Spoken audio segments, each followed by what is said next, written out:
First book of Adam and Eve, chapter 21. Adam and Eve attempt suicide.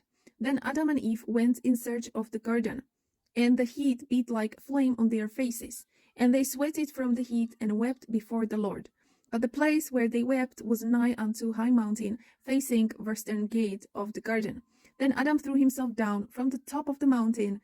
His flesh was torn, and his flesh was flayed. Much blood flowed from him, and he was nigh unto death. Meanwhile Eve remained standing on the mountain, weeping over him, thus lying. And she said, I wish not to live after him, for all that he did to himself was through me. Then she threw herself after him, and was torn and scorched by stones, and remained lying as dead. But the merciful God, who looks upon his creatures, looked upon Adam and Eve as they lay dead, and he sent his word unto them, and raised them, and said to Adam, O Adam, all this misery which thou hast wrought upon thyself will not avail against my rule, neither will it alter the covenant of 5,500 years. So, believe it or not, if you are following me and if you are reading the book of Adam and Eve from the beginning, then you understood that Adam and Eve basically died multiple times, and Word of God, who is Jesus, came and made them alive. So you can understand that Adam and Eve had very difficult times when they returned, when they were evicted from the paradise, because everything there was so different. And so when they were thrown to the earth, they were very much depressed. They did not understand what to do with themselves, because that's the first time they have received flesh. They did not know they need to drink. They did not know they need to eat. And if you think that, yes, they ate fruits in the garden, they did, but they did not have physical bodies. So they never needed to pee or poop. They had no experiences with these things. They didn't know what's day and light.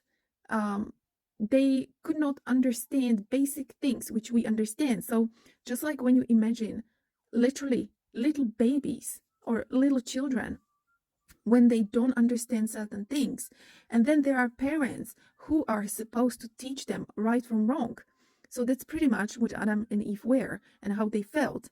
And then there was a God who was or is their father, just like he is our father. And he was trying to explain to them these things and teach them right from wrong.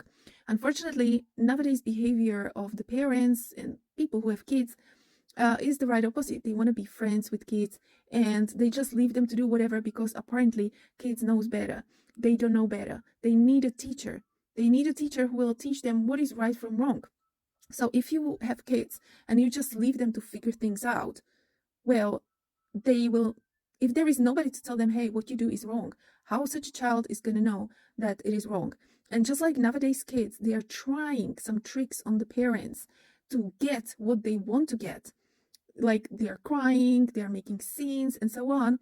So pretty much the same behaved Adam and Eve, because they cannot handle what they have been going through.